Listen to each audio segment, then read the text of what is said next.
আমার দেশ সম্পাদক মাহমুদুর রহমানের মমতাময়ী মা অধ্যাপিকা মাহমুদা বেগম আজ রোববার ভোর ৫:১৫টায় রাজধানীর মগবাজার ইনসাফ বারাকা কিডনি হাসপাতালে ইন্তেকাল করেছেন। ইন্না লিল্লাহি ওয়া ইন্না ইলাইহি রাজিউন। তার বয়স হয়েছিল ৮৭ বছর। তিনি বেশ কিছুদিন ধরে বার্ধক্যজনিত জটিলতায় ভুগছিলেন। তিনি একমাত্র ছেলে মাহমুদুর রহমান, বৌমা ফিরোজা মাহমুদ এবং ছোট বোন মনিরা মাহমুদ সহ অসংখ্য গুণগ্রাহী ও ছাত্রছাত্রী রেখে গেছেন।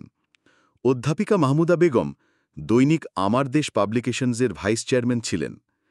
কর্মজীবনে তিনি চট্টগ্রাম সরকারি commerce college, Comilla Victoria college, Titumir college সহ বিভিন্ন কলেজের বাংলার শিক্ষক ছিলেন। মরহুমার জানাজা আজ বাদ জোহর গুলশান আজাদ মসজিদে হবে। এরপর জুরাইন কবরস্থানে তার বাবার কবরে তাকে দাফন করা হবে। ২১শে পদকপ্রাপ্ত আমার দেশ সম্পাদক মাহমুদুর রহমানের মায়ের ইন্তেকালে সান্ত্বনা দিতে গুলশানের বাসায় আসেন বিএনপি মহাসচিব মির্জা ফখরুল ইসলাম আলমগীর। রোববার সকাল ১০টা ৪০ মিনিটে বাসায় এসে মাহমুদুর রহমানকে সান্ত্বনা দেন। এরপর আসেন অন্তর্বর্তী সরকারের শিল্প উপদেষ্টা আদিলুর রহমান খান।